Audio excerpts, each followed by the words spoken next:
ஒரு இரசாயன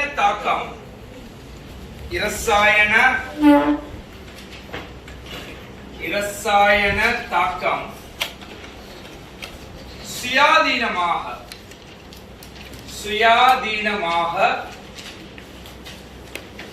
நடைபெறுமா இல்லையா ஸ்பான்டேனியஸா நான் ஸ்பான்டேனியஸா? சுயாதீனம்னு சொன்னா அந்த பதம் என்னது தருவது? ஸ்பான்டேனியஸ் சுயாதீனம்ங்கிற பதம் என்னது தருவது? ரைட். இப்ப பாப்போம். சாதாரணமாக நாங்க இந்த இருக்கிற மார்க்கரை நான் என்ன செய்ய போறேன்? கீழே போட போறேன். ரைட். மேல போட இயலாது. நான் போடல தானே. ஏன் சொன்னா கீழே தான் போடலாம். உயிர்ப்பின் கிளியக்கத்திலே சுயாதீனமாக என்ன கீழே விழும்.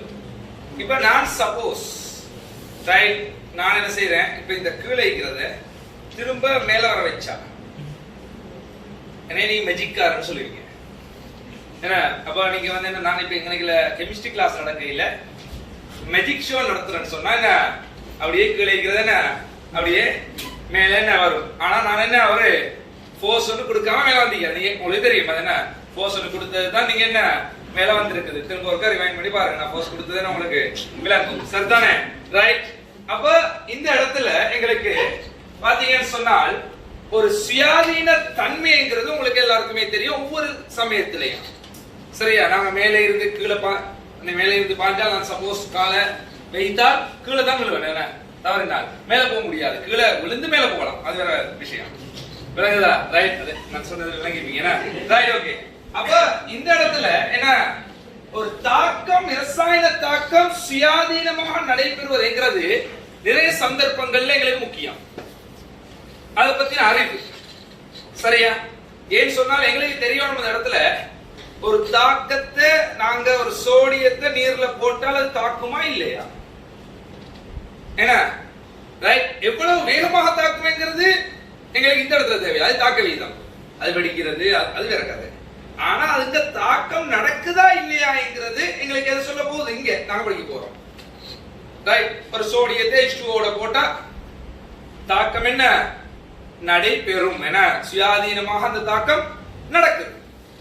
அதே இடத்துல மெக்னீசியம் துண்டோட H2O போட்டீங்கன்னு சொன்னால் அந்த தாக்கம் இயற்கையில சுயாதீனமாக நடக்க இல்லை. ரெண்டு விஷயம். என்ன இயற்கையில அந்த சமயத்துல அந்த அறை வெப்பநிலையில ஒரு சோடியத்துக்கு H2O இடையிலான தாக்கம் சுயாதீனமாக நடக்குது. மெக்னீசியத்துக்கும் H2O இடையிலான தாக்கம் சுயாதீனமாக நடக்க இல்லை. ரெண்டு விதமான விஷயம். என்ன ஒரே வெப்பநிலையில எங்களுக்கு என்ன கிடைக்குது. அப்ப இதுல இருந்து நீங்க என்ன விளங்குறீங்க? இந்த சுயாதீனத்தன்மைங்கிற ஒரு விஷயத்துல இருந்து எங்களால என்ன விளங்க முடியுது? சொல்லுங்க. ரைட். அப்படின்னா இதுல ஏதோ ஒரு காரணி எங்களுக்கு என்ன செல்வாக்கு செலுத்தணும். என்ன ஒரு தாக்கம் சுயாதீனமாக நடக்கிறதுக்கும் ஒரு தாக்கம் சுயாதீனமாக நடைபெறாதுக்கும் என்ன ஏதோ ஒரு காரணி செல்வாக்கு செலுத்துது.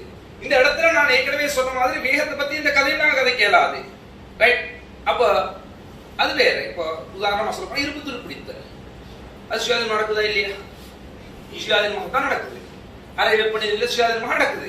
ஆனா எங்களுக்கு லெஃப்ட் டைம் நடக்குமா? இரும்பு துருப்பிடித்தலை பாக்குறதுக்கு இன்னைக்கு என்ன நாங்க இரும்பு துருப்பிடித்தலை செய்து காட்ட போறோம்னு சொல்லி ஒரு சார் உங்களை என்ன லெஃப்ட் கூட்டிட்டு போவாதுன்னு சொன்னால் நிச்சயமா என்ன அந்த சார் ஒரு முட்டாளா தான் இருக்கணும். ரைட். ஏன் உங்களுக்கு தெரியும் அவரோட போன நீங்களும் முட்டாள் தான்.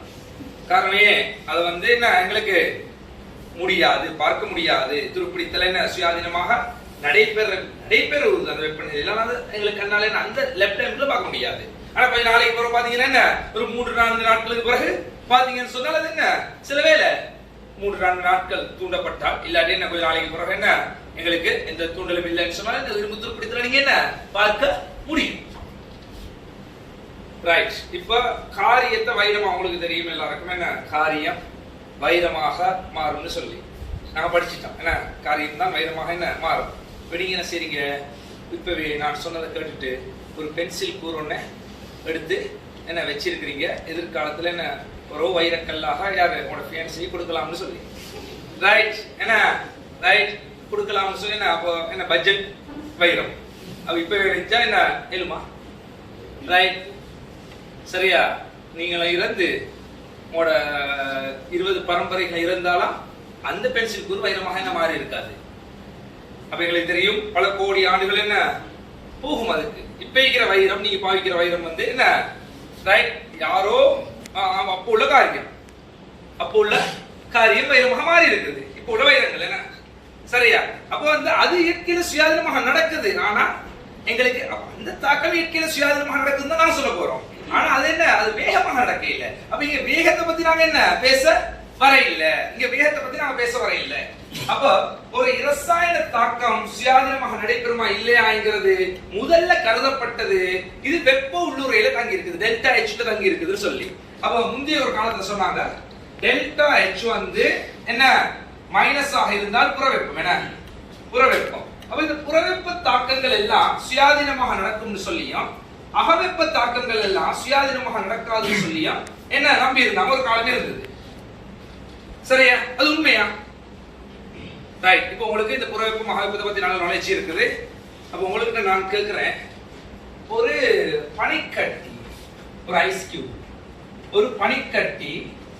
நீராக மாறுது பனிக்கட்டி ஒன்று நீராக மாறுது right H2O solid H2O liquid ஆக மாறுது இது அகவெப்ப தாக்கமா புறவெப்ப தாக்கமா ஒரு H2O solid H2O liquid ஆக மாறுறது H2O solid H2O liquid ஆக மாறுறது அகவெப்ப தாக்கமா புறவெப்ப தாக்கமா இது ஒரு அகவெப்ப தாக்கம் என்ன வெப்பத்தை கொடுத்தால் மாறும் என்ன பனிக்கட்டிய நீங்க வெப்பத்தை கொடுத்தா என்ன விரைவாக இருக்கும் ரைட் அப்படியே வழங்க இல்லாட்டி நீங்க சரிங்க பனிக்கட்டிய ஒரு தண்ணிக்குள்ள போடுவீங்க சரியா தண்ணியில போடுவீங்க ஒரு என்ன ஒரு பாத்திரம் ஒன்று எடுத்து பனிக்கட்டி துண்டுகள் அந்த பாத்திரத்துல என்ன போடுறீங்க பனிக்கட்டி துண்டுகளை என்ன பாத்திரத்துல போடுறீங்க இப்ப நடக்குது பாத்திரத்தை நீங்க வெளியே இருந்து தொட்டு பாக்குறீங்க அப்ப இது என்ன சூழலுக்கு உங்களோட கை வந்து என்ன சூழல்ல இருக்குது வெளியே இப்ப இந்த சூழல்ல தொட்டு பார்த்தா அந்த சூழல்ல இருந்து நீங்க இந்த தொகுதி என்ன செய்யும் குளிரும் ஏன் குளிருது சூழல்ல இருந்து வெப்பத்தை அதை எடுக்கிறதால குளிருது நீங்க ஒரு சூழலுங்கிற அடிப்படையில உங்கள்கிட்ட இருந்து வந்து என்ன வெப்பத்தை எடுக்குது அதனால அது என்ன குளிருது ரைட் அப்ப அதுல இருந்து விளங்கிக் கொள்ளலாம் ஒரு தொகுதி குளிர்ந்தால் சூழல்ல இருந்து நீங்க தொட்டு பார்க்கிற நேரம் ஒரு தொகுதி குளிர்ந்தால் என்ன அகவெப்பம் என்ன ஒரு தொகுதி சூடாகினால் அது என்ன புறவெப்பம் இப்ப இந்த நீரை தூக்கி நீங்க என்ன ஃப்ரீசர்ல வைக்கிறீங்க நீரை தூக்கி ஃப்ரீசர்ல வைக்கிறீங்க அப்ப நீர் வந்து என்ன பனிக்கட்டியாக மாறுது ஃப்ரீசர்ல வைக்கிற நேரம் நீர் வந்து பனிக்கட்டியாக மாறுது இப்ப ஃப்ரீசரை நீங்க அப்படியே கட்டி பிடிங்க சூழல்ல இருந்து ஃப்ரீசர் சுடுமா குளிருமா சுடும் என்ன ஏன்னு சொன்னால் நீர் பனிக்கட்டியா மாறுறது புறவெப்பம் ரைட் இப்ப நான் பாருங்க நீங்க வந்து பனிக்கட்டி எடுத்து ஒரு அகவெப்ப தாக்கம் பனிக்கட்டி நீரா மாறுறது இதை நீங்க வெளியே வச்சுக்க அது தானா உருகியது நீங்க ஒரு ஒண்ணுமே என்ன செய்ய இல்லை தானா உருகியது ஒரு அகவெப்ப தாக்கம் ஒண்ணு இயற்கையில தானா என்ன நடக்குது உங்களுக்கு தெரியுது அப்ப இவ்வளவு காலம் புறவெப்ப தாக்கம் தான் தானா நடக்கும்ங்கிற ஒரு விஷயம் என்ன தவறு என்ன புறவெப்ப தாக்கம் தான் தானா நடக்கும்னு சொல்லி தவறு ஒரு சின்ன விஷயம் மேலே தெரிஞ்ச உதாரணம் அதே இடத்துல நீர் வந்து பனிக்கட்டியா நீங்க சும்மா வச்சா மாறாது அப்படி சும்மா வச்சு நீர் ஒண்ணு பனிக்கட்டியா மாறிட்டு நீங்க அங்கிருந்து ஓடிடும் பெய்யுது அங்க சரியா ரைட் அப்படி மாறாது என்ன அப்போ நீரை பனிக்கட்டியா வைக்கிறதுக்கு நீங்க என்ன செய்றீங்க ஒரு ஃப்ரிட்ஜ் ஒன்று வாங்கி அதுக்கு விலை கொடுத்து வாங்கி என்ன அதை வைக்கிறீங்க என்ன அப்ப நீர் ஒண்ணு அப்ப என்ன செய்யறது பனிக்கட்டியாக மாறுது அப்ப ஒரு புறவெப்ப தாக்கத்தை நாங்க சுயாதீனமற்றதாக இருக்குது நாங்க என்ன செய்ய வேண்டியிருக்கிறது சுயாதீனமாக மாத்துறதுக்கு ஒரு கருவி ஒன்று ஃப்ரீசர் என்ன பாவிக்க வேண்டி இருக்குது தெளிவாக விளங்குது ஒரு அகவெப்ப தாக்கம் ஒன்று சுயாதீனமாக இருக்குது புறவெப்ப தாக்கம் ஒன்று சுயாதீனம் அற்றதாக இருக்குது எனவே அப்படியும் என்ன சந்தர்ப்பங்கள் இருக்குது அப்ப அவங்க சொல்றது என்ன தவறு இது புறவெப்ப தாக்கம் சுயாதீனம் அகவெப்ப தாக்கங்கள் எல்லாம் சுயாதீனமற்றதுன்னு சொல்லி அவனோட கருத்து என்ன தவறு அப்படின்றால் எங்களுக்கு வெப்ப உள்ளுரை மட்டும் சுயாதீன தன்மையை தீர்மானிக்க இல்ல வெப்ப உள்ளுரை மட்டும் சுயாதீன தன்மையை தீர்மானிக்க இல்ல வேற ஏதோ ஒரு காரணி சுயாதீன தன்மையை தீர்மானிக்குது வேற ஏதோ ஒரு காரணி சுயாதீன தன்மையை தீர்மானிக்குதுன்னு சொல்லி என்ன யோசிச்சாங்க அந்த காரணி தான் யாரு என்ட்ரோபி டெல்டா எஸ் நாங்க பார்க்க போறோம் என்ன இப்ப இன்னைக்கு பார்க்க போற என்ட்ரோபி விளங்குதா என்ட்ரோபி சரி என்ட்ரோபி டெல்டா H வந்து என்தல்பி ரைட் அப்ப இதுக்கு தமிழ் சொல் வச்சிருக்காங்க அடிக்கடி பாவிக்கிறேன் தானே எனவே வெப்ப உள்ளுரைன்னு சொல்லி ஒரு தமிழ் சொல் வச்சிருக்கோம் வெப்ப உள்ளுரைன்னு சொல்லி வச்சிருக்கோம் ஆனால் என்ட்ரோபிக்கு என்ன நாங்க என்திரபி சொல்லி என்ன சொல்ல போறோம். விளங்குது? அதுக்கு தலை ஒரு தமிழ் சொல்ல எனக்கு கிடையாது. இங்க பாத்தீங்கன்னு சொன்னால் இந்த எந்திரப்பினால் என்ன, இந்த எந்திரப்பினால் என்ன, வெப்பூடுருவினா உங்களுக்கு தெரியும் என்ன, ஒரு தாக்கிட வெப்ப சக்தி விளைவுள்ள வெப்ப சக்தி அவங்களுக்கு இடையில உள்ள என்ன மாற்றங்கள் வெப்பூடுருவின்னு சொல்லி என்ன நாங்க சொல்ல போறோம். அப்ப இந்த என்ட்ரோபின்னு சொன்னால் என்ன, அப்படி இன்னொரு என்ன செல்வாக்கு செலுத்துது சொல்லி பாத்தீங்கன்னு சொன்னால், என்ட்ரோபின்னு சொன்னால் ஒரு சடப்பொருளுடையோ சக்தியுடையோ எழுமாறான தன்மை, ஒரு சடப்பொருளுடையோ சக்தியுடையோ எழுமாறான தன்மை தான் என்ன என்ட்ரோபி. விளங்குதா? ரைட். அப்ப நாங்க பாப்போம் இந்த இடத்துல. சரியா? அப்ப எந்திரப்பின்னு சொன்னால் என்ன, எந்திரப்பின்னு சொன்னால் என்ன, ரைட், எந்திரப்பின்னு சொன்னால் என்ன, இதுல பாத்தீங்கன்னு சொன்னால் இந்த என்ட்ரோபியை பொறுத்த வரையில நாங்க அதை முதலாவது பண்பறி ரீதியாக பேசணும். எது? எந்திரப்பியை பண்பறி ரீதியாக, குவாலிட்டி பண்பறி ரீதியாக முதலாவது எதிர்கூற தெரிஞ்சிருக்கணும். சரியா? பண்பறி ரீதியாக எதிர்கூற தெரிஞ்சிருக்கணும். நாங்க எதை வச்சு எதிர்கூற போறோம்னு சொன்னால் டெல்டா எஸ் என்கிற அந்த பதத்தை வச்சு, டெல்டா எஸ் பிளஸ்ஸா அல்லது டெல்டா எஸ் மைனஸா என்கிறத வச்சு தான் நாங்க எதிர்கூற போறோம். டெல்டா எஸ் பிளஸ் ஆக இருக்கும்னு சொன்னால் என்ன, எந்திரப்பி அதிகரித்தல் எழுமாறான தன்மை. அப்புறம் எந்திரப்பினால் என்ன, எழுமாறான தன்மை, எழுமாறான தன்மை, எழுமாறான தன்மை. சரியா? ரைட். அப்ப நாங்க இப்ப டெல்டா பிளஸ் டெல்டா மைனஸ் எடுத்து சொல்லணும். பிளஸ்னா எழுமாறான தன்மை அதிகரிக்குது, எழுமாறான தன்மை அதிகரிக்குது. மைனஸ் சொன்னால் எழுமாறான தன்மை குறைவடையுது. ரைட். அப்ப இந்த எழுமாறான தன்மையை பொறுத்த வரையில, இந்த எழுமாறான தன்மையை பொறுத்த வரையில எங்களுக்கு முதல்ல இதை யாரு இந்த பிளஸ் மைனஸுக்கு ஹெல்ப் பண்ண போறது, இந்த எழுமாறான தன்மைக்கு யாரெல்லாம் என்ன ஹெல்ப் பண்ண போகுது, எப்ப என்ட்ரோபி மாற போகுது, அது என்ன எழுமாறான தன்மை. சாதாரணமா அது எங்களுக்கு என்ன விளங்க தெரிஞ்சிருக்கணும். இப்ப சும்மா சிம்பிளா நீங்க யோசிங்க இந்த இடத்துல. ஏன்னா இந்த தாளை நாங்க எடுப்போம். சரியா? இந்த தாளை நாங்க எடுப்போம். இந்த தாளை நாங்க எடுத்து இப்ப என்ன செய்வோம்னு சொன்னா கிளிப்போம். கிளிக்கிறது லேசா கஷ்டமா கிளிக்கிறது. ரைட். ஓகே. கிளிச்சு என்ன நான் கிளிக் சொன்ன என்ன சிம்பிளா என்ன ரைட் கிளிச்சு கொள்ளுவோம். சரி தேவைப்படுறதா? ரைட். ஓகே. என்ன கிளிச்சு டிசாக்கியாச்சு. சரியா? ரைட். சரி. இப்போ இப்படி கையில இருக்குது. சரி கிழிச்சாச்சு. ஏன்னா ஒன்னு அழிக்கிறது லேசி. இப்போ நான் என்ன செய்யறேன்னு சொன்னா இதை அப்படியே எடுத்து என்ன இப்ப அவ்வளோத்தையும் புறக்கணும். வீசிட்டேன், வீசுற லேசி. அவ்வளோத்தையும் திரும்ப புறக்க சொன்னா புறக்கிறது என்ன நினைச்சு பாக்கலுமா? ரைட். எவ்வளவு கஷ்டம் புறக்கிற வேலைண்டா. உன்ன தூக்கி எப்படி வீசுறது என்ன லேசி. உங்களுக்கு கோவம் வந்தோடனே என்ன லாக்டவுன் டைம்ல கோவம் வந்தீங்க உங்களுக்கு தராமிக்காது படி படின்னு அடிக்கடி சொல்லிக்கிட்டீங்க. என்ன இப்ப நடக்காத எக்ஸாம் தெரியாத எக்ஸாமுக்கு அதோட தூக்கி என்ன உமாக்கு மேல கோவத்துல உமாக்கு தான் ஒண்ணுமே செய்யலாம் அப்படியே தூக்கி பிளேட்டை வீசி போட்டு திடீர்னு வாப்பா வந்து அவ்வளோத்தையும் புறக்கண்டா, அவ்வளோத்தையும் புறக்கண்டா. இப்ப என்ட்ரோபி வழங்கும். வீசுறது லேசி, திரும்ப புறக்கிறது என்ன கஷ்டம், திரும்ப புறக்கிறது என்ன கஷ்டம். அப்ப எழுமாறாக செதறி போறது என்ன இலகுவான காரியம். செதறி அது எழுமாறாக அதிகரித்தல் ஓகே. ஆனா திரும்ப அது எடுக்கிறது என்ன, அது சுயாதீனமாக நடக்கிறது போதும். இது எழுமாறாக அதிகரித்தல்ங்கிறது. ஆனால் திரும்ப அது ஒழுங்காக கொண்டு வரதுங்கிறது என்ன சரியான கஷ்டம். விளங்குதா? இப்போ ப்ராப்ளம் என்னன்னு சொன்னால் இப்போ எங்களுக்கு வந்து இந்த எக்ஸாம் 5 மாசம் கிளாஸ் நடக்காது இல்ல பிரச்சனை. விளங்குதா? அந்த 5 மாசத்துல நீங்க ஒழுங்கு இல்லாம போனதுதான் பிரச்சனை. உங்களை திரும்ப ஒழுங்கு கொண்டு வர்றதுக்கு ஒரு 10 மாசமாவது தேவைங்க. விளங்குதா? என்ன அந்த இல்ல ஒழுங்கு இல்லாம போறது லேசே, திரும்ப ஒழுங்கா வர்றதுங்கிறது என்ன கஷ்டமான விஷயம். விளங்குதா? அதைத்தான் எல்லாரும் எதிர்பார்க்கிறோம். எக்ஸாம் வந்து என்ன கொஞ்சம் இன்னும் கொஞ்சம் 10 மாசம் போடுமா, பரவாயில்ல 10 மாசம் வேணாம். ரைட். அப்ப எழுமாறான தன்மை வந்து தீர்மானிக்க போறது வந்து 2 விஷயம். எழுமாறான தன்மை, எழுமாறான தன்மைங்கிறது ஒன்று சடப்பொருள் எழுமாறான தன்மையா இருக்கலாம், சடப்பொருள் எழுமாறான தன்மையா இருக்கலாம், அல்லது சக்தியில எழுமாறான தன்மையா இருக்கலாம். ரெண்டுலயும் இருக்கலாம். அப்ப ஒரு சடப்பொருள் எழுமாறான தன்மை எவ்வாறு அதிகரிக்கும் சொன்னால், ஒரு சடப்பொருள்ல என்ன அதுல அவத்தை மாற்றம், ஒரு அவத்தை மாற்றத்தால எழுமாறான தன்மை என்ன மாறும், சாலிட், லிக்விட், கேஸ். என்ன திண்மத்தோட திண்மம் பாத்தீங்கன்னு சொன்னால் ஒன்றுக்கொன்று நெருக்கமாக இருக்கும். திண்ம மூலக்கூறுகள் நெருக்கமாக இருக்கும் திண்ம அணுக்கள். ரைட். திண்ம துணிக்கைகள் திண்ம துணிக்கைகள் நெருக்கமானதாக இருக்கும். திரவ துணிக்கைகள் கொஞ்சம் தள்ளி இருக்கும். மூலக்கூற்றை கவர்ச்சி எல்லாம் வைத்துக் கொண்டு என்ன முதன்மையான பிணைப்புகள் சில வேளையில் இல்லாம என்ன முதன்மையான பிணைப்புகள் இருக்கலாம், கொஞ்சம் தள்ளி இருக்கும். கேஸ் இன்னும் தள்ளி இருக்கும். என்ன அப்ப வர வர வர எழுமாறான தன்மை என்ன கூடிக்கொண்டு போகுது.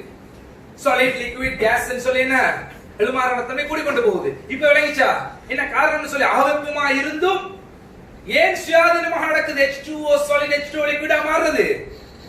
ஏன் சாலிட்ல இருந்து லிக்விடா மாறுற நேரம் அந்த இடத்துல எழுமாறான தன்மை கூடுறது காரணம் விளங்குதா? அப்ப H2O சாலிட் பனிக்கட்டி H2O லிக்விடா மாறுறது என்ன இயற்கையில சுயாதீனமாக ஒரு அகவெப்ப தாக்கமாக இருந்தும் நடந்ததற்கு என்ன காரணம்? என்ன அந்த இடத்துல H2O சாலிட் லிக்விடுக்கு மாறுற நேரம் எழுமாறான தன்மை என்ன கூடுறது தான் காரணமா இருந்திருக்கணும். அப்ப இன்னொரு காரணம் யாரு? என்ட்ரோபி அதிகரிப்பு. விளங்குதா? முதலாவது ரீசன் அவத்தை மாற்றம். இரண்டாவது பாத்தீங்கன்னா சொன்னா அவத்தை சமன் வச்சுக்கொள்வோமே, எல்லாவற்றையும் சமன். அப்படி சமனாக இருக்கும் சொன்னால் நீங்க என்னத்தை பார்க்கணும்? பீசமான குணகம். விளங்குதா? வாயுக்கள் தான் வாயுக்கள் பீசமான குணகம்.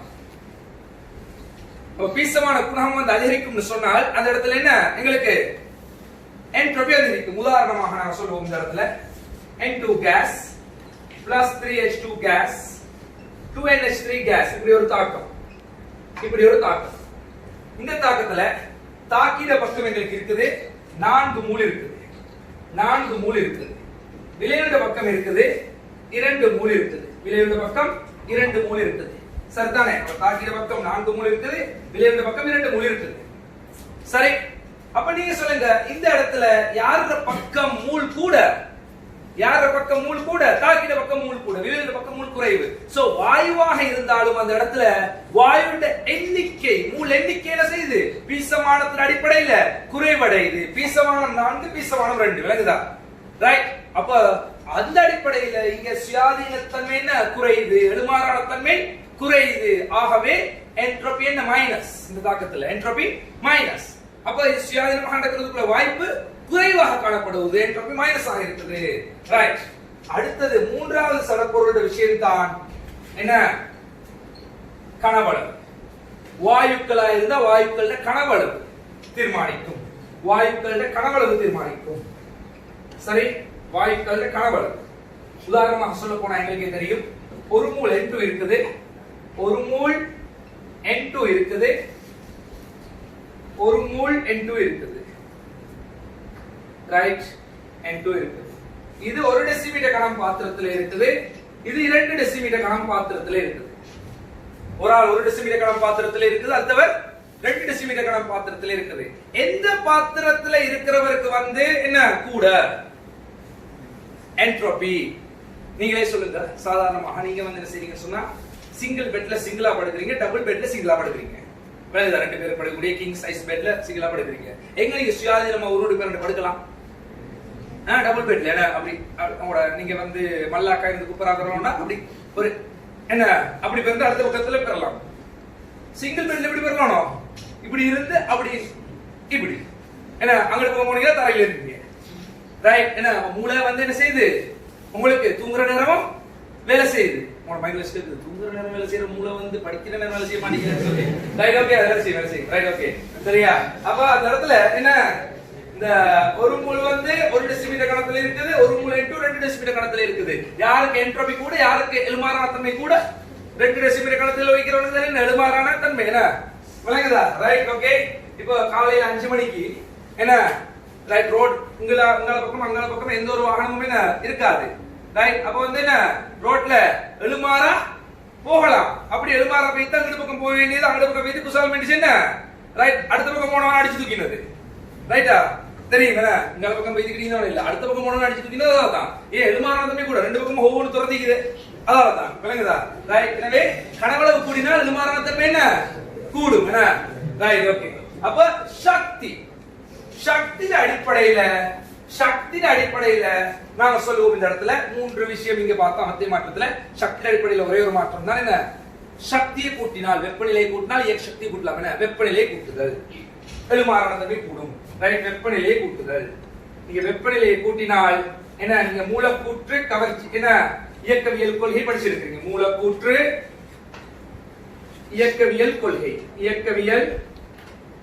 கொள்கை என்ன ரைட் தமிழ் இங்கிலீஷ்ல லேசி KMT னு சொல்லி கொள்ளல kinetic molecular theory KMT right இங்கிலீஷ்ல கொஞ்சம் நல்லா இருக்காது மூ ஈகோ படிச்சீங்க அது மூ ஈகோ அடிப்படையில் என்ன ரைட் எங்களுக்கு என்ன சொல்லி கொள்ளலாம் என்ன ரைட் என்ன வெப்பநிலையை கூட்டினால் மூலக்கூற்று என்ன கைனடிக் எனர்ஜி நேர்விகித சமன் டெம்பரேச்சர் என்ன சரியா கைனடிக் எனர்ஜி இயக்க சக்தி நேர்விகித சமன் வெப்பநிலை தனி வெப்பநிலைக்கு நேர்விகித சமன்ங்கிற அடிப்படையில் மூலக்கூறுகளோட என்ன இயக்கம் எழுமாறான தன்மை கூட போகுது அப்ப இவங்க எல்லாம் யாரு இந்த இடத்துல டெல்டா எஸ் செய்ய போறாங்க டெல்டா எஸ் கூடுது என்ன அப்ப டெல்டா எச்சும் டெல்டா எஸ்ஸும் சேர்ந்து தான் சுயாதீன தன்மை என்ன தீர்மானிக்க போகுது சரிதானே அப்ப அது ரெண்டையும் நாங்க சேர்த்து இன்னொரு சமன்பாட்டுக்கு எங்களால என்ன கொண்டு வர முடியும்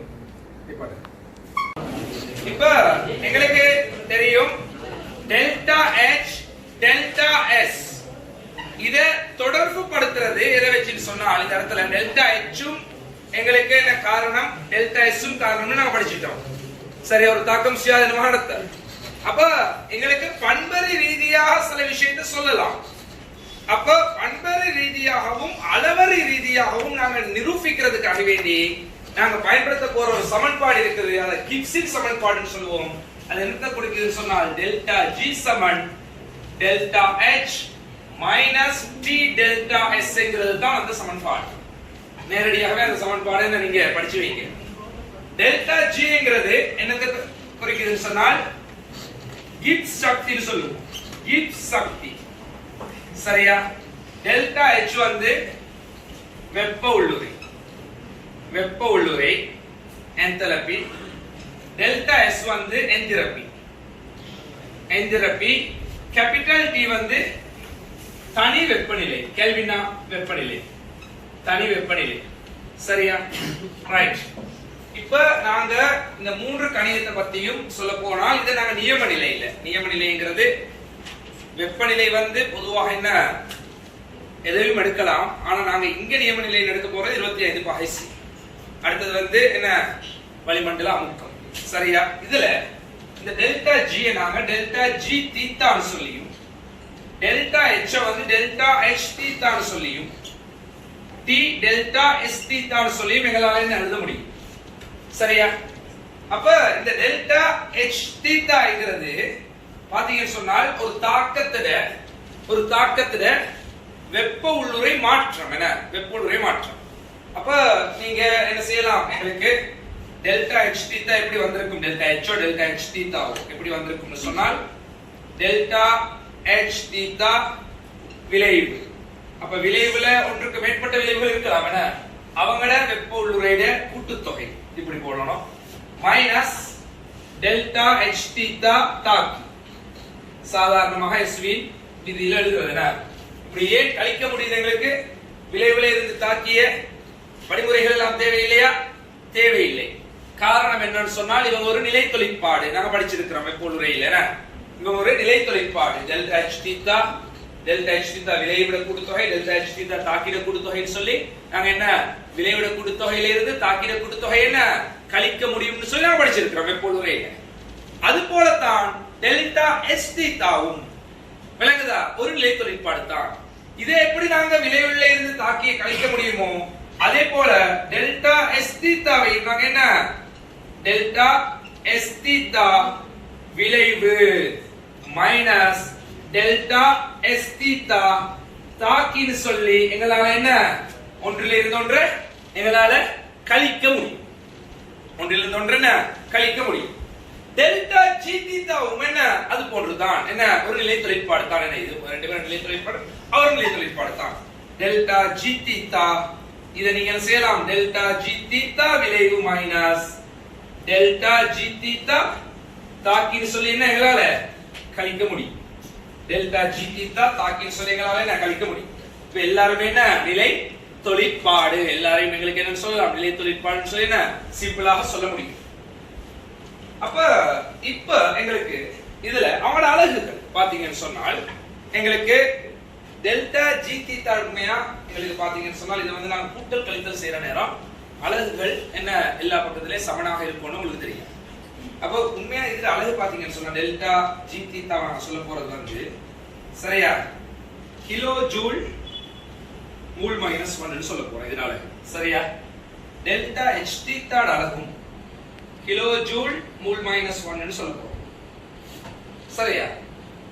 அப்ப இங்க வந்து எங்களுக்கு தெரியும் டெல்டா s தீட்டா அலகு கிலோ ஜூல் மூல் மைனஸ் 1 ஆக இருக்க முடியாது. என்ன காரணம் இந்த இடத்துல டெம்பரேச்சர் இதுல இருக்குது கெல்வினாக இருக்குது. என்ன பெருக்கவாறு ஒண்ணு கழிக்கணும்னு சொன்னா இது ரெண்டையும் சேர்த்து தான் நீங்க கழிக்கலாம். என்ன அப்ப இதுல அலகு கெல்வினாக இருக்கிற நேரம் டெல்டா எஸ் தீட்டா அலகு என்ன கிலோ ஜூல் மூல் மைனஸ் 1 ஆக வரணும்னு சொன்னால் கெல்வினோட பெருக்கி நாங்க இதை கெல்வின் மைனஸ் 1 சொல்ல வேண்டி வரும். என்ன kilo joule mole minus 1 kelvin minus 1. ஆனால் எங்களுக்கு ஒரு ப்ராப்ளம் என்னென்றால் கிலோ ஜூல் மூல் மைனஸ் 1ல நாங்க டெல்டா எஸ் சொன்னால் எங்களுக்கு மிகச் சிறிய பெருமானம் தான் அதுக்கு பொதுவாக வரும் என்ட்ரோபி. ஆகவே நாங்க பொதுவாக இந்த அலகை கூட்டுற கழிக்கிற நேரம் எல்லாத்துக்குமே ஒரே அளவு தான் பாவிக்கணும். நாங்க அப்ப எல்லாத்துக்குமே kilo joule mole minus 1 kelvin minus 1 பாவிக்கிறோம். ஆனால் பொதுவாக இங்க பயன்படுத்தப்படுற அலகு என்றால் நாங்க கூட்டுற நேரம் கழிக்கிற நேரம் 1 ஜூல் மூல் மைனஸ் 1 பாவிக்கணும் அல்லது கிலோ ஜூல் மூல் மைனஸ் 1 சொல்லணும். அலகு ரெண்டையும் கலந்து சொல்ல முடியாது. பெருமானங்கள் ஏற்படும். என்ன அப்ப இந்த இடத்துல எங்களுக்கு பொதுவாக இருக்கிற அலகு அவங்க தருவாங்க. இதுல joule mole minus 1 kelvin minus 1ல தான் அவங்க என்ன தருவாங்க. நாங்க என்ன செய்யணும், அத கணித்தல்கள் செய்யற நேரம் ஜூல் மூல் மைனஸ் 1 என்ன கிலோ ஜூலுக்கோ அல்லது கிலோ ஜூல்ல வந்து இருக்கிற இவங்களை என்ன நீங்க ஜூலுக்கோ என்ன மாத்தி கொள்ளணும். விளங்குதா? ரைட். இப்படிதான் அந்த கணித்தல்களை மேற்கொள்ளும். சரி ரைட். இப்ப கணித்தல்களை மேற்கொள்றதுக்கு எங்களுக்கு என்ன ஒரு சில கணக்குகள் வந்து நாங்க என்ன தருவேன். இந்த என்ன டியூட்ல இருக்குது அது நாங்க அந்த டியூட்ல வார நேரம் என்ன செய்து கொள்வோம். இதுல கணித்தல்கள். இப்ப நாங்க பேச போறது இந்த டெல்டா ஜி தீட்டா தான் சுயாதீனத்தன்மையை தீர்மானிக்க போற என்ன அந்த தடுக்க போகுது. காரணம் என்னன்னா டெல்டா எச் தனியாகவும் சுயாதீனத்தன்மையை தீர்மானிக்க முடியாது, டெல்டா எஸ்ஸும் தனியாக சுயாதீனத்தன்மையை தீர்மானிக்க முடியாது. சரியா? இப்ப நீங்க ஒரு சுயாதீனத்தன்மை எடுத்தீங்கன்னு சொன்னால் நான் என்ன செய்யறேன்னு சொன்னால் இப்போ இந்த இடத்துல இது ஒரு இப்படி எடுத்துக்கொள்வோம். இப்படி என்ன ஒரு பாதை எடுத்துக்கொள்வோமே. இதுல நாங்க ஒரு போல உருட்டி விட போறோம். இந்த போல்ட பயண பாதை எப்படி நினைக்கிறீங்க? இங்க இருந்து இங்க சுயாதீனமாக போகுமா? அந்த போல் போகும். என்ன ஸ்லைட்ல போற மாதிரி போகும். என்ன வைத்து கொஞ்சம் தூரம் அப்படியே மேல வைத்து இப்படி விலைக்கு போகுமா? போகாதா? அது வந்து என்ன கருதுகோள் எடுக்கோள் வந்து என்ன சரியா ஈக்கணும். சில இடத்துல போலாம், போறது வாய்ப்பு குறைவு. இந்த இடத்துல குறிப்பிட்ட உயரத்துக்கு தான் என்ன நேரம் என்ன குறிப்பிட்ட உயரத்துக்கு போகலாம். இந்த இடத்துல போல என்ன இவ்வளவு தூரம் போயிட்டு கொஞ்சம் தூரம் என்ன திரும்ப வந்து அப்படி கொஞ்சம் கொஞ்சமாக என்ன செய்யும். இந்த இடத்துல வந்து நின்று இந்த இடத்துல ஒரு இடத்துல இது சமநிலை. அப்ப இங்க இருந்து இங்க மேல போவோம். இங்க மேல போறது என்ன கடினம். என்ன மேல போக முடியாது, மேல போறது என்ன கடினம். அப்ப இந்த மாதிரி லகுவாக என்ன சுயாதீனமாக நடக்காது. ரைட். நாம மேல என்ன அனுப்பணும். ரைட். சுயாதீனமாக என்ன நடக்காது. ரைட். அப்ப எங்களுக்கு இந்த டெல்டா ஜி இது போலதான். இப்ப டெல்டா ஜி வந்து இந்த இடத்துல இருந்து இந்த இடத்துக்கு வாரது வந்து மைனஸ். உயர்ந்த டெல்டா ஜில இருந்து தாழ்ந்த டெல்டா ஜிக்கு என்ன வருவது. அப்ப டெல்டா ஜி என்ன மைனஸ் சொல்லுவோம் நாங்க. அப்ப இது வந்து டெல்டா ஜி என்ன மைனஸ். அப்ப டெல்டா ஜி மைனஸ் ஆயிருந்தா டெல்டா ஜி பூஜ்ஜியத்தை விட சின்னது. டெல்டா ஜி பூஜ்ஜியத்தை விட சிறியதாக இருக்கும்னு சொன்னால் அது இயற்கையில சுயாதீனமாக என்ன நடைபெறும். அப்ப இயற்கையில் சுயாதீனமாக நடைபெறும். இயற்கையில் சுயாதீனமானது. சரியா? இப்ப இந்த இடம் வந்து என்ன இங்க இருந்து இங்க போற சுயாதீனமற்றது. அப்ப டெல்டா ஜி வந்து இந்த மாதிரி ஒரு சந்தர்ப்பம் டெல்டா ஜி வந்து பிளஸ். அப்ப இது இயற்கையில் சுயாதீனமற்றது.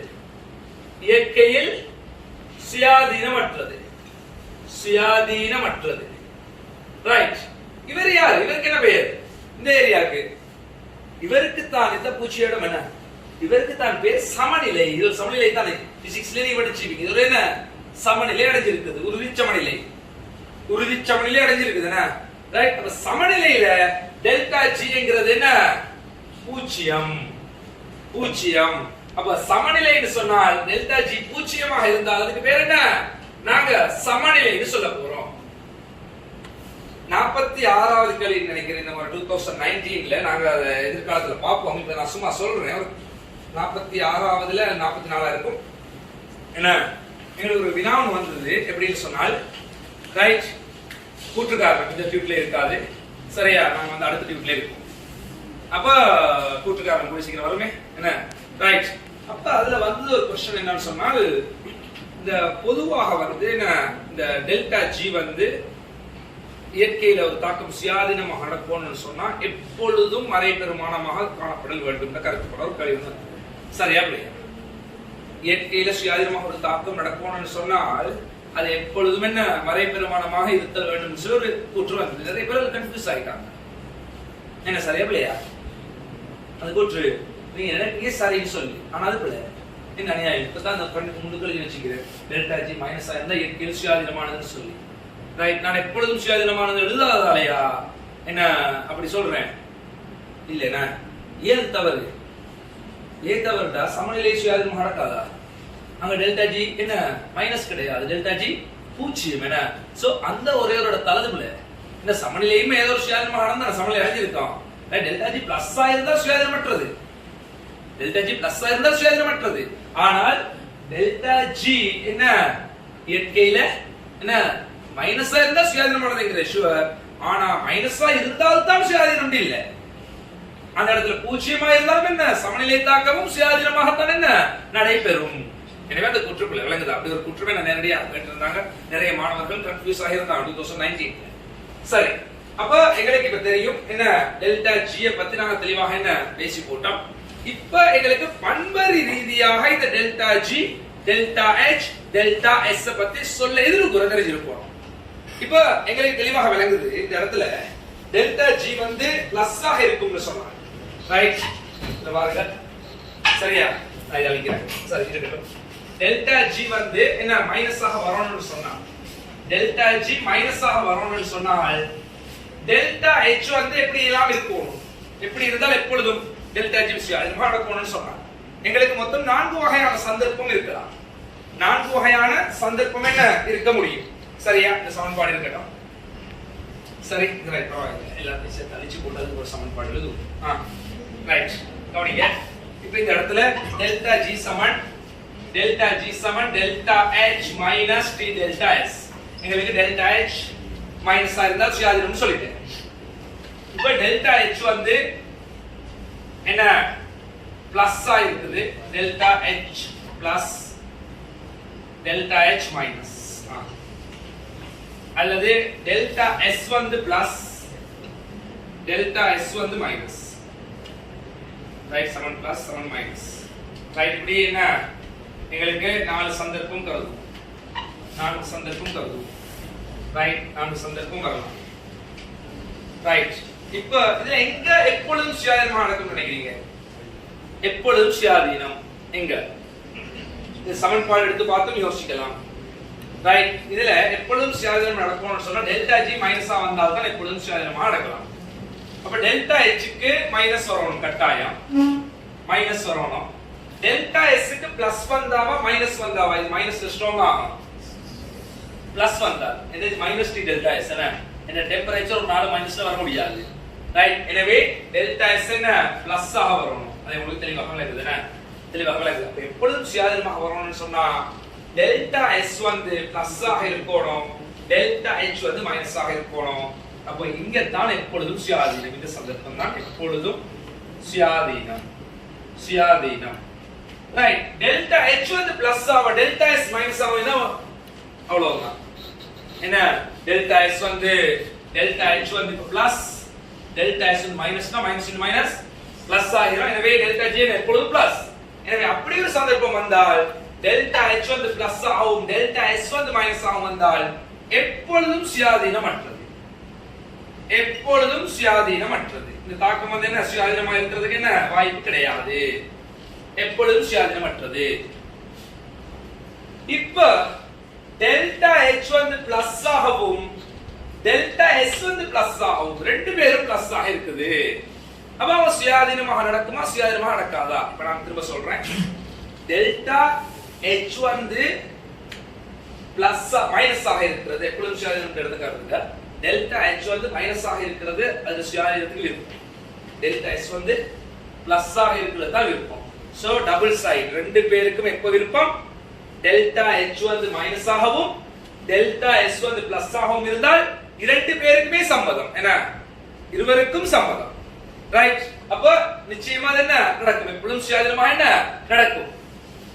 ரெண்டு பேருமே, இவருக்கும் பிளஸ்ல இவருக்கும் விருப்பம் இல்ல, அவருக்கு ரெண்டு பேருக்குமே விருப்பம் இல்ல, என்ன எப்பொழுதும் சுயாதீனமற்றது. ஆனால் ஒரு ஆளுக்கு விருப்பம் இல்ல. டெல்டா S க்கு விருப்பம் பிளஸ், டெல்டா H வந்து என்ன அவரும் பிளஸ். ஒரு ஆளுக்கு விருப்பம் என்றால் என்ன? அது கேள்விக்குறி. ஒன் சைடு கேள்விக்குறி. நடக்கலாம். நாங்க நடைபெறத பத்தி யோசிக்கிறோம், நடக்கிறத பத்தி யோசிக்க கூடாது. அப்ப நடைபெறணும்னு சொன்னா என்ன செய்யணும்? நீங்க வெப்பநிலையில தங்கி இருக்குது. இப்ப டெல்டா H வந்து பிளஸ் இருக்குது. சோ டெல்டா S வந்து மைனஸ்ல, டெல்டா S பிளஸ்ல இருக்குது. அப்ப இவரும் பிளஸ்ல இருக்காரு, ரெண்டு பேருமே பிளஸ். அப்ப என்ன? டெம்பரேச்சர் கூடினாவா குறைஞ்சாவா? இது மைனஸ்ல ஸ்ட்ராங் ஆகும். கூடினால் என்ன? டெம்பரேச்சர் கூட்டினா, டெம்பரேச்சர் கூட்டினா மைனஸ்ல ஸ்ட்ராங் ஆகும். ரைட்? அப்ப இது என்ன? உயர் வெப்பநிலையில் சுயாதீனம். உயர் வெப்பநிலை, அதே உயர் வெப்பநிலைங்கிறது அரை வெப்பநிலையா இருக்கொண்ட அவசியம் இல்ல. சில நேரத்துல அரை வெப்பநிலையோட உயர் வெப்பநிலை இருக்கொண்ட அவசியம் இல்ல. சில நேரத்துல அரை வெப்பநிலையும் உயர் வெப்பநிலையா இருக்கலாம். அரை வெப்பநிலையோட தாக்கம் நடக்குது, அரை வெப்பநிலையோட குறைஞ்ச வெப்பநிலையில தாக்கம் நடக்கலன்னு சொன்னால் உயர் வெப்பநிலையில அவங்க சுயாதீனமா நடக்குதுன்னு தான் கருதுவாங்க. விளங்குதா? சில பேர் உயர் வெப்பநிலையை கன்ஃபியூஸ் ஆக்கிடுறது, அரை வெப்பநிலையிலிருந்து உயர் வெப்பநிலை நினைக்கிறது. விளங்குதா? அப்படி கிடையாது. ஒரு உயர்ந்த வெப்பநிலையில சுயாதீனமாக நடக்குது, தாழ்ந்த வெப்பநிலையில சுயாதீனம் இல்லைன்னு சொன்னால் அது இந்த சந்தர்ப்பம். விளங்குதா? ரைட்? அப்ப உயர் வெப்பநிலையில் சுயாதீனம். இப்படி யோசிக்காம என்ன மெமரியில ஏத்துறதுக்கு நான் ஒரு சிம்பிளான விஷயம் சொல்லி தரேன். Delta S plus delta H plus உயர் வெப்பநிலை தானே, டெம்பரேச்சர் என்ன பிளஸ் ஆயிருக்கும். உயர்ந்த வெப்பநிலை டெம்பரேச்சர் T பிளஸ்ங்கிறத ஞாபகம் வச்சுக்கொள்ளுங்க. அப்படின்னா இவரும் மைனஸ் என்ன? தாழ் வெப்பநிலை டெம்பரேச்சர் மைனஸ்ல, T பிளஸ் T மைனஸ். தாழ் வெப்பநிலையில் சுயாதீனமாக நடக்கும். தாழ் வெப்பநிலையில் சுயாதீனமாக நடக்கும். சரியா? இப்ப நாங்க என்ன செய்வோம்? இந்த சார்ட்ல உள்ள வினாக்களோட நாங்க ஒரு சில உதாரணங்களை பார்த்து போட்டு அடுத்தது கணித்தல்களையும் பார்த்து போட்டு இதுல இருக்குது அவரோட ஒழுங்குல. சரியா? நாங்க என்ன செய்வோம்? இந்த பகுதியை நல்லா விளங்கும். சரி, எத்தனை படிச்சோம்? சரியா? அதை பார்க்கிற நேரம் என்ன உங்களுக்கு தேரி இன்னும் நன்றாக என்ன விளங்கும்.